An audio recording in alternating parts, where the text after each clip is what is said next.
காலையிலேருந்து வந்து பார்த்திங்கன்னா, மழை இப்படி பெஞ்சுக்கிட்டே தான் வந்து இருக்கு. இன்னைக்கு அவருமே வந்து வீக் ஆஃப் வந்து எடுத்திருக்காரு. தேவேஷ்க்கும் ஸ்கூல் லீவு. நாங்க 4 பேரும் இன்னைக்கு வீட்ல தான் இருக்கோம். மதியத்துக்கு என்ன சமைக்கலாம் அப்படின்னு யோசிச்சிட்டே இருக்கும்போது தான், இந்த மழையிலயும் ஒரு மீன்கார அண்ணா வந்து வந்தாரு. சரி காலையிலே பார்த்திங்கன்னா, மீனும், எறாவும் அவர்கிட்ட இருந்துச்சு. ஏதாவது ஒண்ணு தான் வாங்கலான்னு பார்த்தேன். தேவேஷ்க்கு வந்து பார்த்திங்கன்னா, எறா ரொம்ப பிடிக்கும். அவருக்கு மீன் பிடிக்கும்.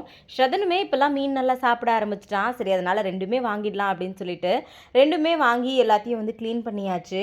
இந்த மழையிலையும் எப்படி நான் வரீங்க அப்படின்னா, நான் வரும்போது மழை இல்லைம்மா, மழையில் இப்போ மாட்டிக்கிட்டேன், இருந்தாலும் இதெல்லாம் வித்துட்டு தான் திரும்ப போக முடியும் அப்படின்ற மாதிரி வந்து சொல்லியிருந்தாரு. பார்த்து பத்திரமா வீட்டுக்கு போங்க அப்படின்னு சொல்லிட்டு நானுமே வந்து மேலே வந்து வந்துட்டேன். வந்ததுக்கப்புறமா இன்றைக்கி சமைச்சு சாப்பிட்டுட்டு நிஜமாவே இன்றைக்கி ஒரு சண்டே மாதிரி தான் எனக்கு வந்து இருந்துச்சு.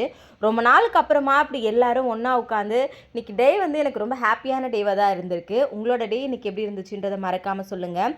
மழையெல்லாம் பெய்யுது, அதனால் ரொம்ப சேஃபாக வீட்டுக்குள்ளே இருங்க. தேங்க்யூ.